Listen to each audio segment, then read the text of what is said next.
Hello and Assalamualaikum. My name is Hadi bin Ashraf, and today I would like to talk about suicide.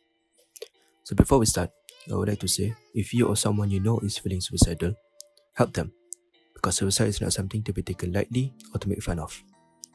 So according to the World Health Organization, close to 800,000 people die due to suicide every year, which is one person for every 40 seconds. So to start off, we need to understand what is suicide. What is the act of suicide? Is it right or is it wrong? According to a mental health association in Canada, suicide means ending your own life. It is sometimes a way for people to escape pain or suffering. So what could have caused these people to be suicidal?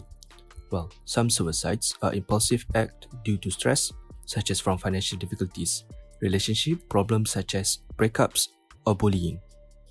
During the ancient Greek, suicide has already been a problem. So many of the philosophers have given their thoughts, and I think Epicurus gave the best one. So what did he say? He suggests that death, the most horrible of all evils, is nothing to us, precisely since we exist when death is in existence, whilst when death comes to existence, we in turn are in existence. Furthermore, he states that the wise man neither renounces life, neither fears inexistence, for life is not distressful to him, nor does he consider it bad to be alive. However, a fool is he who suggests that it is best to never have been born at all, but that if, indeed, one has been born, one should make haste toward the gates of Hades.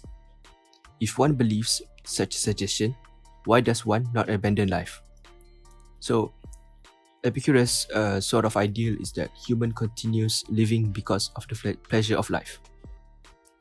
Epicurus insisted that suicide is foolhardy, or at the very least, that it be considered as a measure of very last resort. So the fourth tenet of the four-part cure, which is a teaching taught by Epicurus to his students, he alludes precisely to this. What is painful is easy to endure. So there's an example which is in illness. We hope to regain our health even when the illness is chronic and painful. The pain grows dull with habituation, and we learn to cherish the pleasure left us, despite the pain. Finally, when pain reaches an unbearable maximum, death cannot be far behind it. And death means the cessation of the senses, and thus both pleasure and pain. So Epicurus' kind of view on suicide is both human and practical. It does not entirely disallow suicide, nor does it offer it too readily. In Islam, we were taught that in a time of distress, we have to be patient with any sort of problems we face and to always seek help from Allah. As stated in Surah Al-Baqarah verse 257, Allah is the protector of those who have faith. From the depths of darkness, He will lead them forth into light. Allah will also reward you for being patient. As stated in the Quran, Surah Al-Baqarah verse 155, and we will surely test you with something of fear and hunger, and a loss of wealth and lives and fruits. But give good tidings to the patient, who when disaster strikes them, say, indeed we belong to Allah, and indeed to Him we will return. Those are the ones upon whom are blessings from their Lord and mercy, and it is those who are the rightly guided. Now, how can you tell if someone is feeling suicidal? Well, you can't really see what a person is feeling on the inside, so it isn't always easy to identify when someone is having suicidal thoughts.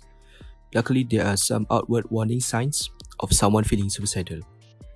According to an article reviewed by Dr. Timothy Leck, a board certified as both a geriatric and psychiatric mental health nurse practitioner, and is also a licensed psychologist. So, in the article, some outward warning signs that a person may be contemplating suicide include talking about feeling hopeless, trapped or alone, making a will or giving away personal possessions, sleeping too much or too little, engaging in reckless behaviors, including excessive alcohol or drug consumption, and avoiding social interaction with others. If you found someone is showing these signs, there are some ways that you can do to help. First, don't be afraid to ask a direct question like, are you thinking about suicide? Just make sure that during the conversation, you stay calm and speak in a reassuring voice. Acknowledge that their feelings are legitimate.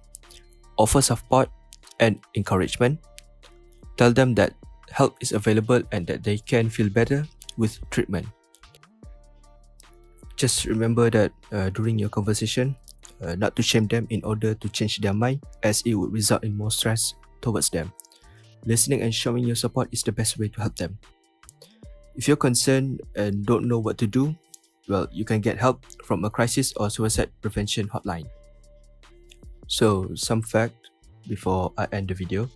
If you search in "I want to kill myself," suicide, or anything related to that in Google, the first search result will always be a suicide hotline website, no matter where you are, which means there is help for you.